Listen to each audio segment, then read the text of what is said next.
आपण महाभारताशी संबंधित खूप कथा ऐकलेल्या आहेत, परंतु महाभारत काळातील अशाही कथा आहेत ज्या लोकांना माहीत नाहीत। आज आपण अशा शापाबद्दल माहिती पाहूया जे शाप लोक आजही भोगत आहेत। महाभारतामध्ये दिल्या गेलेल्या शापानंतर युधिष्ठिरचा स्त्रियांना दिलेला शाप सगळ्यांना माहीत आहे।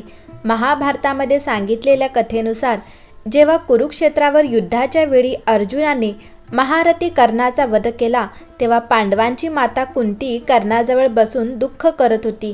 हे पाहून पांडवांना खूप आश्चर्य वाटले की असं काय आहे, माता कुंती कर्णाजवळ बसून रडत आहे। तेव्हा युधिष्ठिर माता कुंतीजवळ गेला आणि त्याने माता कुंतीला विचारले, माता काय झालं आहे, तुम्ही आपल्या सगळ्यात मोठा शत्रू कर्णाजवळ बसून रडत का आहात?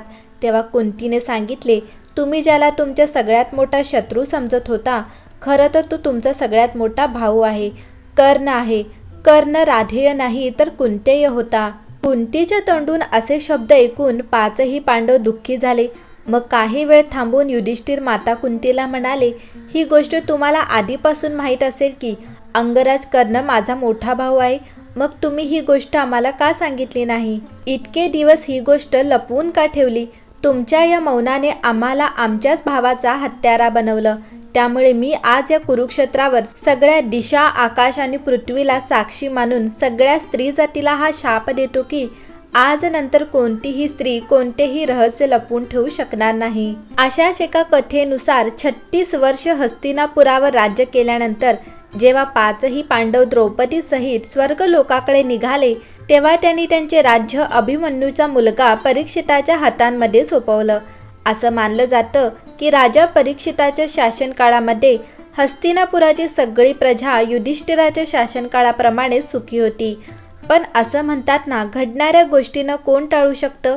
एक दिवस राजा परीक्षित रोजच्या प्रमाणे अरण्यामध्ये गेले, तेव्हा तिथे त्याला शमीक नावाचे ऋषी दिसले। ते त्यांच्या तपश्चर्येमध्ये लीन होते आणि त्यांनी मौन व्रत धारण केले होते। पण ही गोष्ट राजा परीक्षिताला माहीत नव्हती। त्यामुळे राजा परीक्षितने खूप वेळ शमीक ऋषींना आवाज दिला, पण त्यांनी त्यांचे मौन धारण केले होते। हे पाहून राजा परीक्षिताला राग आला। त्याने रागामध्ये शमीक ऋषींच्या गळ्यामध्ये एक मेलेला साप टाकला। जेव्हा ही गोष्ट ऋषी शमीक यांच्या मुलाला शृंगीला समजली, त्यांनी राजा परीक्षिताला शाप दिला, आजपासून 7 दिवसानंतर राजा परीक्षिताचा मृत्यू तक्षक नागाच्या चावण्यामुळे होईल आणि त्यांच्या शापामुळेच राजा परीक्षिताचा मृत्यू तक्षक नागाच्या दंशामुळे झाला होता। आणि त्यानंतरच कलियुगाची सुरुवात देखील झाली, कारण राजा परीक्षिताच्या जिवंत राहण्यामुळे कलियुगामध्ये एवढी हिंमत नव्हती की तो माणसांवर वरचढ ठरेल। आणि आज आपण या कलियुगाला त्याच शापामुळे भोगत आहोत। महाभारताच्या शेवटच्या दिवशी जेव्हा अश्वत्थामाने धोक्याने पांडवांच्या मुलांचा वध केला, या गोष्टीची माहिती जेव्हा पांडवांना समजली, तेव्हा पांडव भगवान श्रीकृष्णांबरोबर अश्वत्थामाचा पाठलाग करत महर्षी वेदव्यास ऋषींच्या आश्रमात पोचले।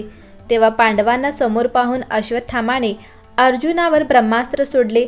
ते पाहून भगवान श्रीकृष्णाने अर्जुनाला ब्रह्मास्त्र मारायला सांगितले। अर्जुनाने सुद्धा अश्वत्थामावर ब्रह्मास्त्र सोडले, पण श्रीकृष्णाने दोन्हीही अस्त्रांना मध्येच थांबवले आणि अर्जुन आणि अश्वत्थामाला म्हणाले, तुम्हाला हे माहीत नाही का, ब्रह्मास्त्रांच्या एकमेकांवर धडकण्याने पूर्ण सृष्टी नष्ट होईल। त्यामुळे तुम्ही दोघं तुमचे ब्रह्मास्त्र परत घ्या। अर्जुनाने आपले ब्रह्मास्त्र परत घेतले, पण अश्वत्थामा महर्षींना म्हणाला, महर्षी, माझ्या वडिलांनी हे अस्त्र परत घेण्याची विद्या मला शिकवली नाही, त्यामुळे मी ते परत घेऊ शकत नाही। मग अश्वत्थामाने ब्रह्मास्त्राची दिशा बदलून अभिमन्यूची पत्नी उत्तराच्या पोटात वाढणाऱ्या मुलाच्या दिशेने केली।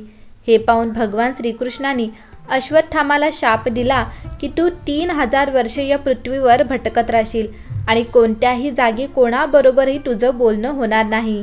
तू माणसांमध्ये राहू शकणार नाही, अरण्यामध्येच फिरत राहशील। आणि त्यामुळेच आज सुद्धा असं मानलं जातं की अश्वत्थामा अजूनही जिवंत आहे। महाभारतामध्ये मांडव्य ऋषींचे वर्णन येते। एकदा एका राजाने चुकून न्याय करण्यामध्ये चूक केली आणि आपल्या सेनेला ऋषी मांडव यांना फासावर चढवण्याची आज्ञा केली, पण फासावर चढून खूप वेळ झाला तरीही ऋषींचा मृत्यू झाला नाही। तेव्हा राजाला त्याच्या चुकीची जाणीव झाली आणि राजाने ऋषी मांडव यांना फासावरून खाली उतरवले आणि आपल्या चुकीची क्षमा मागितली। त्यानंतर ऋषी मांडव यमराज यांना भेटायला गेले आणि विचारले की कोणत्या कारणामुळे माझ्यावर खोटे आरोप होऊन शिक्षा मिळाली। तेव्हा यमराज ऋषींना म्हणाले, जेव्हा तुम्ही 12 वर्षांचे होते तेव्हा एका छोट्या प्राण्याला तुम्ही काटा टोचवला होता, त्यामुळे तुम्हाला ही शिक्षा मिळाली. हे ऐकून ऋषींना राग आला आणि ते यमराजांना म्हणाले की 12 वर्षाच्या वयामध्ये कोणालाही हे ज्ञान नसते की धर्म आणि अधर्म काय आहे. तुम्ही एका छोट्या चुकीसाठी मला खूप मोठी शिक्षा दिली, म्हणून मी तुम्हाला शाप देतो की तुम्ही शूद्र योनीमध्ये दासीच्या मुलाच्या रूपाने जन्म घ्याल. मांडव्य ऋषींच्या या शापामुळे यमराजांना विदुराच्या रूपामध्ये जन्म घ्यावा लागला. अशाच एक कथेनुसार ज्यावेळी 13 वर्षांच्या वनवासामध्ये अर्जुन दिव्य अस्त्रांच्या शोधामध्ये स्वर्गलोक गेले, तिथे एक अप्सरा अर्जुनाचे रूप आणि सौंदर्याने मोहित झाली. एक दिवस उर्वशीने अर्जुनाबरोबर विवाह करण्याची इच्छा बोलून दाखवली. तेव्हा अर्जुन तिला म्हणाला, मी तुम्हाला मातेसमान मानत आहे, त्यामुळे मी तुमच्याबरोबर विवाह करू शकत नाही. या गोष्टीला उर्वशीला राग आला आणि ती म्हणाली की मी तुला शाप देते की तू स्त्रियांमध्ये नर्तकी बनून राहशील. हे ऐकून अर्जुन विचलित झाला आणि मग तो देवराज इंद्रांकडे गेला आणि त्यांना घडलेली सगळी हकीकत सांगितली. त्यानंतर देवराज इंद्रांच्या सांगण्यावरून उर्वशीने तिला शापाचा काळ 1 वर्षाचा केला. तेव्हा इंद्रदेव अर्जुनाचे सांत्वन करताना म्हणाले की तुला घाबरण्याची गरज नाही. हा शाप तुझ्या वनवासाच्या दरम्यान वरदानासारखा उपयोगी पडेल आणि अज्ञातवासाच्या वेळी तू नर्तकीच्या वेशामध्ये कौरवांच्या नजरेपासून वाचशील.